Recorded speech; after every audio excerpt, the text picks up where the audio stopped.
mean to break my parents' heart. This is not the desire of my heart.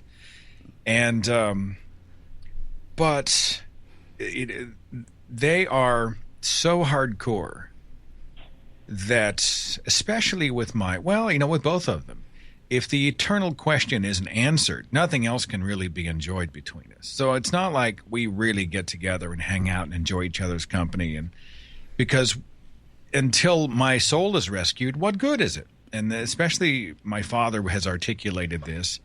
Mom's kind of talked herself out of a literal hell belief, but she's still embarrassed and ashamed that I would so publicly think and declare she's wrong. And so I'm sort of this class project, and the whole family looks at me like I'm the broken branch on the tree. I'm the prodigal son. I'm the one that will pray for him, and we'll believe in our hearts that one day Jesus is going to reveal himself. And, God is so good. That poor Seth, he must be such an angry, sad person. And, of course, my life's awesome. And they can't process that at all. Oh, yeah. I'm happy. My life's good. I've got a beautiful family. I'm doing what I love. And to them, it's just that doesn't fit the atheist narrative at all. And so, it's been pretty awful. Well, and in many ways, it's cost me. It's cost me a relationship with my family. It's one of the reasons that I continue to fight against bad ideas, against religious dogma, because it divides families. Yeah, and I think I have to go ahead. Especially, I was going to say that can be especially tough for people my age if they're a teenager up in their early 20s, and that's why I think that making communities like we're trying to make in Mountain Home is important for people like that, especially because I know there's so many families out there that when they find out their son or daughter doesn't believe what they believe as far as religion goes, they just get devastated. And I guess I don't know, they just don't want to have anything to do with them sometimes. Well, sometimes they'll get downright vindictive. It's hard. I mean, I've had people in their teens who have not just been emotionally blackmailed by mom and dad, but financially. I mean, they hold their future in their hands. I had a college student tell me once, I was a freshman in college. I realized I didn't buy it anymore. I told my family, and they told me if I ever said another word about atheism, they were going to cancel my college tuition. So what they were doing was they were holding his future hostage. Believe like us. Don't make us uncomfortable. Don't embarrass us. Just toe the line, or you may not get an education. At least we're not going to help you. And I think that's very insidious. It's a revelation, I think, of insecurity.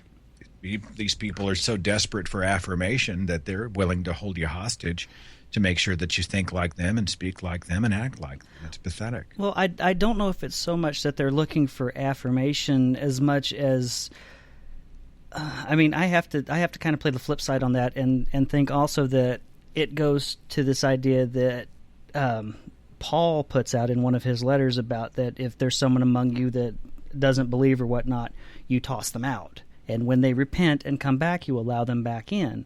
But they have to be sent out there so that Satan can torment them before they'll come back. I think that has something to do with it, too. It's kind of like a biblical mandate that some people are just taking quite literally.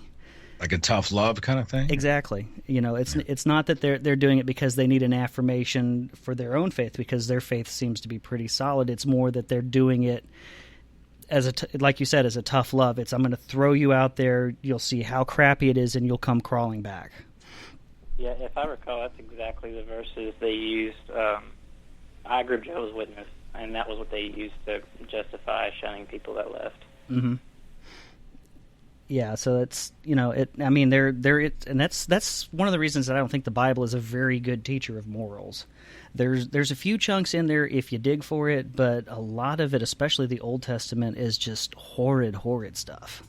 Oh, I love when people, it's a kind of a setup, but she's like, what are the most important commandments or rules ever given by God to humankind? And of course the Christian instinctively says, it's the 10 Commandments.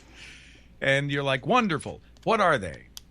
Duh. And statistically, it's been shown that half of all Americans, or more, I think 60% of all Americans can't name even 5 of the 10 Commandments. And I think, well, if these are the critical 10, if this is the most important, these rules are paramount. and you can't even hit 50%. Exactly. I mean, you know what I'm saying? It's amazing to watch people scramble whenever they're trying to recall the commandments. And the truth is that they operate with a moral compass and a moral center that has nothing to do with what was written down thousands of years ago by anonymous primitives. It has a lot more to do with evolved moral and ethical systems. A great example is the Abraham and Isaac story. And I'll say, if God appeared to you and told you that as an act of obedience, you needed to execute one of your kids, which one would you kill? And of course, they're like, I would never kill my child in the name of God. I would rather God punish me than harm my own child. And I'm like, well, congratulations. You just demonstrated you're more moral than God. And you also drew from a moral compass that exists outside of the Bible. Your morality came from elsewhere, and you just demonstrated it. So I find it a very useful story. Yeah, that is a good one. A lot of people, though, will try to counter that with, well, God knew that he was going to do it. He was just testing him. Well, why did he need to test him if he already knew the answer? And what I counter with is Abraham didn't know it was a test. I mean, Abraham had the blade ready to draw down and had to have the blade stayed by the angels. So the idea that God knew it was a gag the whole time doesn't nullify the fact that Abraham thought it was real, and he was all in. Did you guys see the story? There's a Jewish scholar, and I want to say he's from Harvard, that's been studying that, and he sees in there echoes that originally it's that Abraham actually did kill Isaac in the story, and then it was rewritten later so that he didn't. Well, that'd be an interesting twist, for sure. And that kind of fits along with something that a couple of other scholars have thought of, that Isaac actually is acting like a bridge character, because you had the northern kingdom that saw Jacob or Israel as its founder, as its patriarch, and the southern kingdom had Abraham as its founding patriarch. And so Isaac kind of acted as a bridge to say, well, actually our patriarchs are related, so we can come together as one kingdom. Yeah. And so it kind of... Well, there's a lot, I think, of drawing from Old Testament mythology or revised Old Testament mythology to tie into even the Jesus sacrifice story. You know, Jesus upon the altar, the atonement sacrifice, those types of things. Interesting. So as far as Tulsa goes, because I know that Tulsa is just a couple hours west of where I am, have you seen a lot of change as far as it being accepted to be skeptical there, or to be an atheist there? The skeptical community, is it growing in Tulsa? Is it still seen as very much an outlier, or? They've got a good group here. You know, the atheist community of Tulsa is pretty impressive. They are, I don't know how many members they've got. I don't know how many active members they've got. I'm so busy working in the community of the Thinking Atheist and producing content and traveling that I don't do a lot of local events because I'm usually, in the middle of 10 other things. But they put on the Oklahoma Freethought Convention, and they do a lot of really cool things. And I think there's an urgency here because it's such a churched environment. I think, the Oklahoma atheists in Oklahoma City, they got a huge group up there. And I see them doing a lot of amazing stuff. I see them on the news occasionally as they have an event or they're part of a cause or they're addressing a political concern. And there is, it's provided kind of a place for non-believers to connect with other human beings who don't think they're crazy. Because the truth is, most people in this city have no idea what to do with an atheist. Like if I walked out with an atheism T-shirt, there's a good chance it's, somebody, scream something at me. But most of the people who would see me would probably just step back a pace or two and just say, I'll pray for you from a distance.